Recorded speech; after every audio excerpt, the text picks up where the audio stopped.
তো কোটা আর মেধা তো এক জিনিস না। তো এইখানে দ্বন্দ্বটা সৃষ্টি করে, এটা একটা ট্যাকটিস। তার মানে কি মুক্তিযোদ্ধার সন্তান নাতিপুতিরা কেউ মেধাবী না, যত রাজাকারের বাচ্চারা নাতিপুতি হলো মেধাবী, তাই না? সরকারি চাকরিতে কোটা সংস্কার নিয়ে ছাত্র জনতার বিক্ষোভের মুখে গত ৫ আগস্ট দেশ ছেড়ে পালিয়ে যান সাবেক প্রধানমন্ত্রী শেখ হাসিনা। ভারত সরকারের কাছে শেখ হাসিনা সাময়িকভাবে এদেশে আসার অনুমোদন চেয়েছিলেন এবং তা মঞ্জুর হওয়ার পরই তিনি ভারতের মাটিতে পা রেখেছেন। ইতিমধ্যে তিনি ভারতে ৩ সপ্তাহ কাটিয়ে ফেলেছেন। এর মধ্যেই শেখ হাসিনা সহ তার সরকারের সবার কূটনীতিক লাল পাসপোর্ট বাতিল করেছে বাংলাদেশ সরকার। ভারতীয় সংবাদ মাধ্যম হিন্দুস্তান টাইমস জানিয়েছে, যেহেতু হাসিনার লাল পাসপোর্ট বাতিল করা হয়েছে, তাই নিয়ম অনুযায়ী তার ভারতে অবস্থানের সময় ফুরিয়ে আসছে। বাংলাদেশ সরকারের একটি সূত্র জানিয়েছে, শেখ হাসিনা যখন দেশ থেকে পালান তখন তার কাছে শুধুমাত্র লাল পাসপোর্টই ছিল, সাধারণ সবুজ পাসপোর্ট ছিল না। ভারতের ভিসা নীতি অনুযায়ী যেসব বাংলাদেশির কাছে কূটনীতিক লাল পাসপোর্ট আছে তারা ভিসা ছাড়াই ভারতে প্রবেশ এবং সর্বোচ্চ ৪৫ দিন পর্যন্ত অবস্থান করতে পারবে।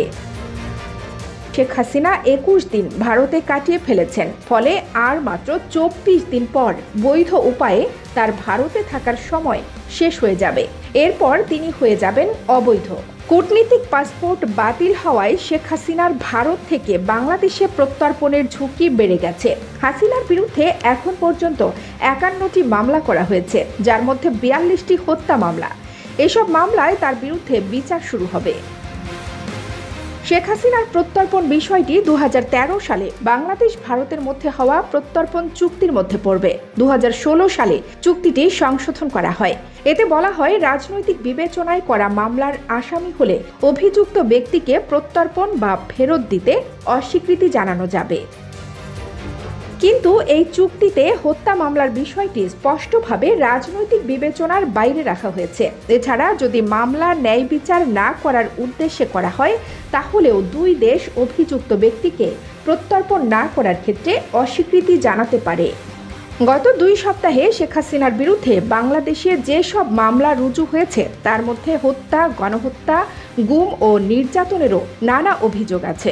ফলে আপাত দৃষ্টিতে এগুলোকে রাজনৈতিক বলে খারিজ করা কঠিন। তার উপর ২০১৬ সালে যখন মূল চুক্তিটি সংশোধন করা হয়, তখন এমন একটি ধারা যুক্ত করা হয়েছিল যা হস্তান্তরের প্রক্রিয়াকে বেশ সহজ করে তুলেছিল। কিন্তু এরপরেও চুক্তিতে এমন কিছু ধারা আছে যেগুলো প্রয়োগ করে অনুরোধ প্রাপক দেশ তা খারিজ করার অধিকার রাখে। এখন সময়ই বলে দিবে নির্দিষ্ট সময় পেরিয়ে যাবার পর শেখ হাসিনার অবস্থা কি দাঁড়াবে। কানিজ ফাতেমা, নিপা, খবর সংযোগ।